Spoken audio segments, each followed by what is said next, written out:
Hello everyone, today we'll talk about how to fix or how to solve Tinder, Tinder code. To know how to fix or how to solve Tinder code, you should just go to settings.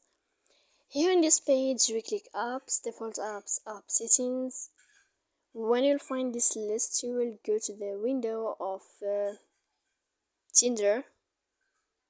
Here in this page of app info, we click on first stop and we click OK. Here we go to click storage.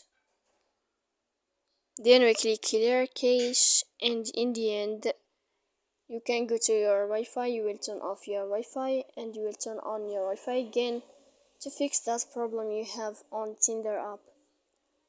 So please don't forget to support us by like and subscribe. See you next time in another video, and thank you for your attention and your